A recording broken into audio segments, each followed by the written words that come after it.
Get his ass. Careful, don't fall. The animals are in enclosures, but they're so large enclosures that the animals just hide. So these foxes have all this enclosure. I mean, a massive enclosure I was just showing you, and I just saw this is their lockout right here, where they probably get fed, and they're both just sleeping at the lockout.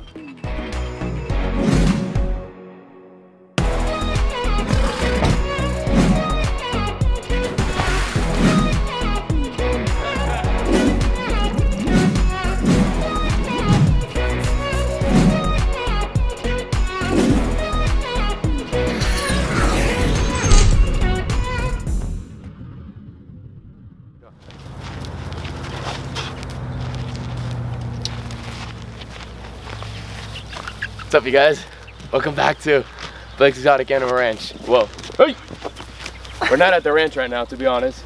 We're in Colorado, but today's our last day here at the ranch, and I'm at my buddy's ranch, and he has this crazy little bucky goat right here, and I'm gonna go hide over here. So yeah, he's getting hyped up over here. But today's adventures is we are going to be going to an animal sanctuary somewhere in Colorado, and we're gonna be seeing a bunch of different exotic animals there and seeing what they do there at their facility. I've seen it on Instagram. They have 10,000 acres, pretty awesome place, and this guy doesn't stop. But stay tuned for that, and I will see. All right, buddy. I will see you guys. I will see you guys there. Get him. Get his ass. Careful, don't fall. All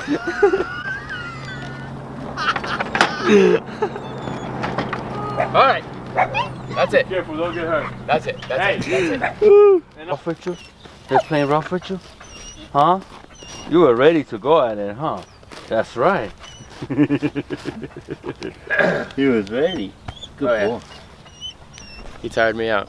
You guys are alright with him, or you need to come out? I'm getting out of here. He had enough fun with me. All right, you guys, so we're here at the Wild Animal Sanctuary, and we just watched a whole little like intro about their whole facility. As of the first appearance of the place, it's really cool.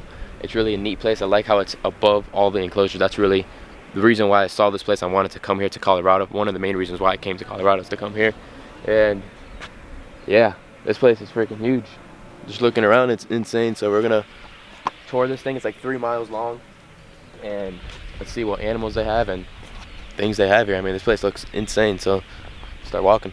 You guys, so we're walking up to this first enclosure, and as you can see, there's 3 lockout sections right here for the animals. Of course, every facility always has lockout sections just so that you can check on the animals more, better, and check them out, make sure everything is good with those animals. But each enclosure, they said, is 5 acres to 25 acres each. That's a lot of land. My property is only 3 acres, so if you think about that, it's a lot of land out here in Colorado. My goodness.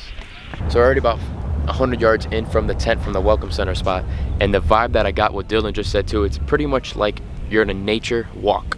And you're at a nature walk. When you're in a nature walk, you don't see animals because they're in the wild out here. And here in the nature walk, the animals are in enclosures, but they're so large enclosures that the animals just hide, and they just do what they want to do and live their best life. And that's pretty much the vibe we're getting right now.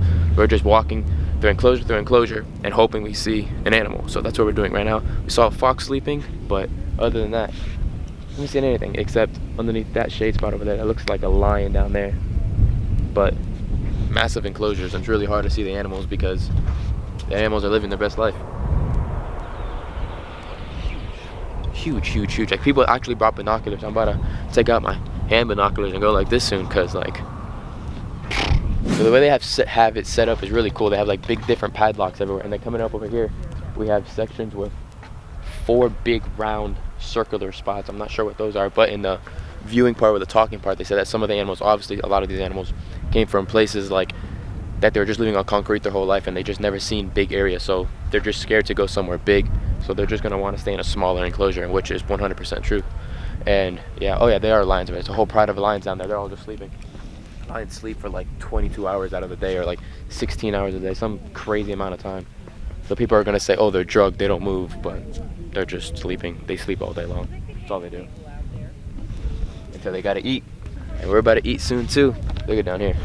That is some dry water right there. Look, I think there's literally 1 fox in this whole enclosure. And this enclosure, I say you not, it's from right here to all the way to that white tent over there. And that is easily, what do you think? 3 acres? Yeah. That's like, yeah, 3 acres on a whole quarter mile. Yeah, literally 3 acres for one box. That is absolutely insane. Incredible. That's awesome. Look, a Christmas tree. That's amazing. I mean, I would do the same exact thing. The bigger the better. You can never go wrong with going bigger at the end of the day. Ever. We just came up on 2 foxes just sleeping. For these circle. Guys, there's a monkey or something literally sleeping or dead right there. Yeah. It's a sleeping fox. So I love going to facilities and hearing people's different reactions of different animals. They said a monkey. That's a good one. So in the way back over there in those wood spools, we have a big pride of lions. Actually, there's 2 prides because look, there's another fence. There's another fence in the back. That's pretty cool. So that's 2 prides, different lions. But then we look right over here. I don't know what this enclosure is right here yet, but there's this big pile of dirt, and that big pile of dirt is underneath one of those concrete drainage things. And a lot of people, what I've noticed for a lot of facilities, they use them for housing spots for animals. So whatever animal's in here is probably an animal that likes to dig. So they reenacted an enclosure for it to dig, but it's already man-made for them, so they can hide inside something and they feel nice and hidden and hidden. Pretty neat, pretty cool.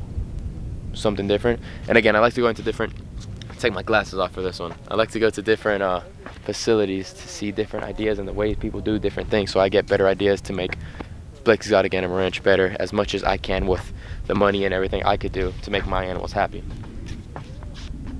Every time those planes go by, I feel like it's a lion roaring, but it's not, it's an airplane. So these foxes have all this enclosure. I mean, a massive enclosure I was just showing you, and I just saw this is their lockout right here where they probably get fed. And they're both just sleeping inside the lockout. It's insane. Sometimes the animals are just like, oh, I'll just go back in their house. Who cares about all the land? So I'm looking at this map here to try to figure things out where the animals are all at. And what it looks like, there's about 80 different enclosures here. That's insane. That's a lot of animals. So this enclosure right here, you can see far back over there, there's a grizzly bear. And what's a really cool thing is you can see him using all his paths. So you have the one path here where the golf cart comes through. He's always following the golf carts because that's where the food comes. Then he got his main path going down to the middle. And that's probably where the food on the food. And there's the food right there.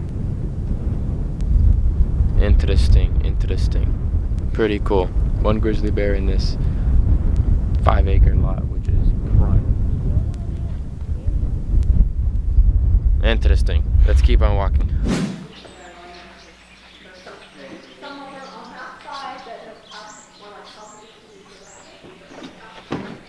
So they said they made this tent right here for 4 different prides of lions that they rescued from South America and different parts of South America. And obviously those animals are used to being in the hot weather, and here in Colorado it's real cold, and I don't like the cold either.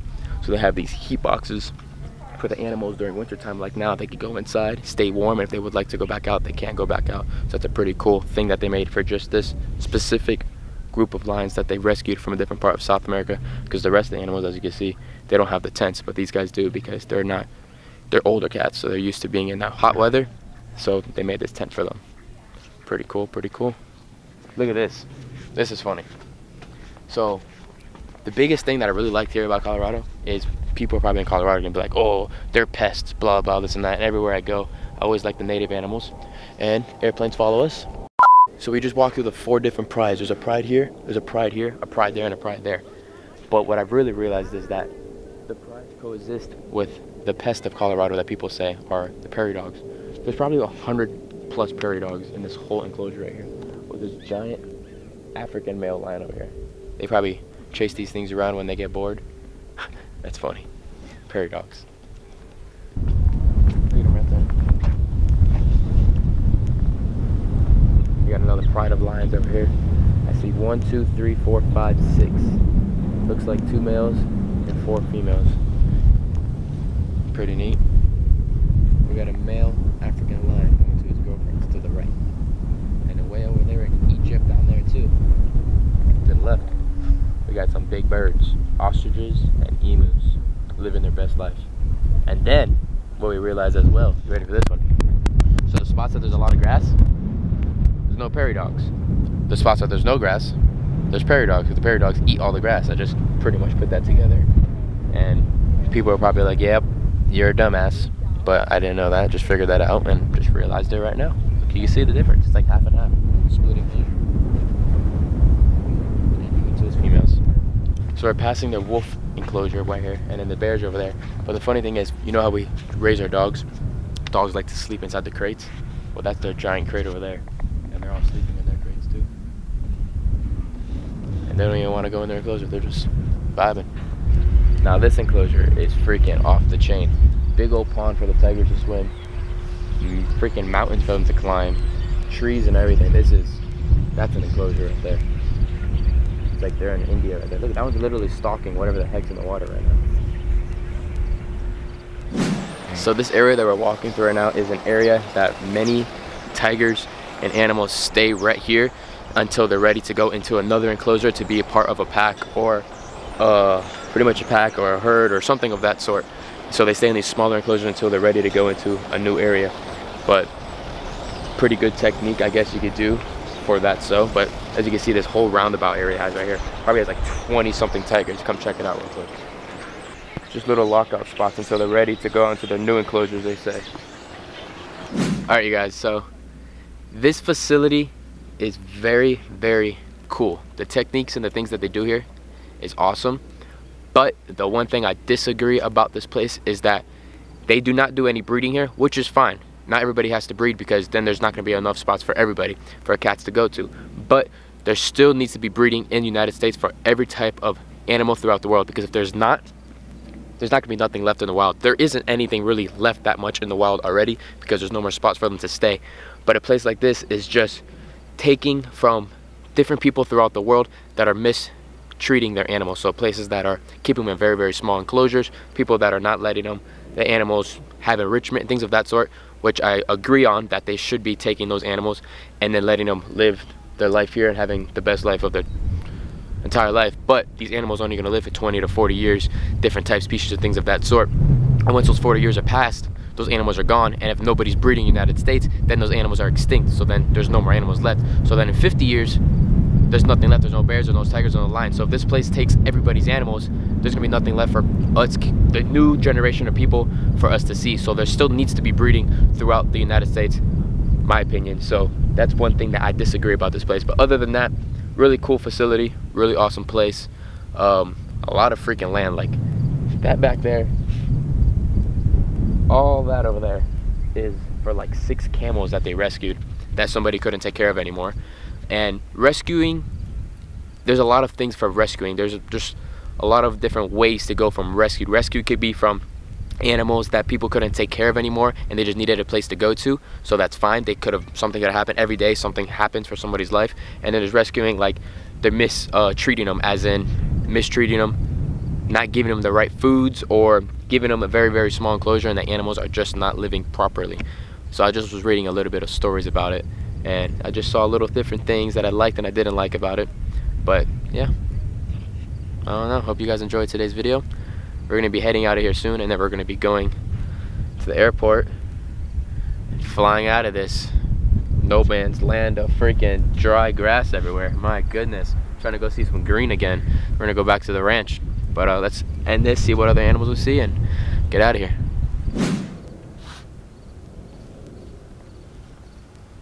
Beautiful lioness.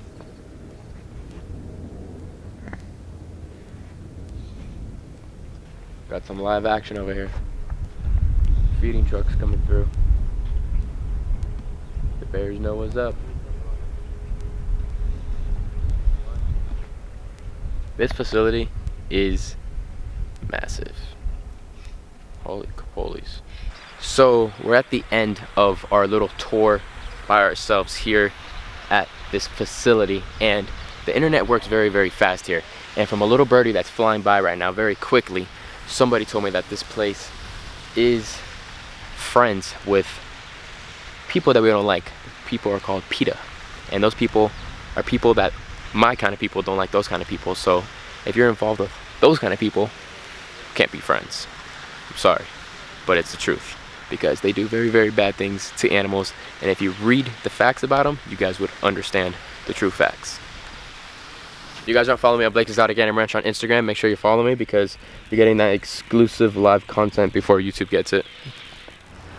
Alright, you guys, it's been a long ride. The camera died. We had to stop the footage and everything of that sort. But we're back home, you guys. And we have some insane, awesome footage that's already recorded and ready to get posted after today's video. So stay tuned. Put those post notifications on. Subscribe to the channel. And I'll see you all later. Peace out, everybody.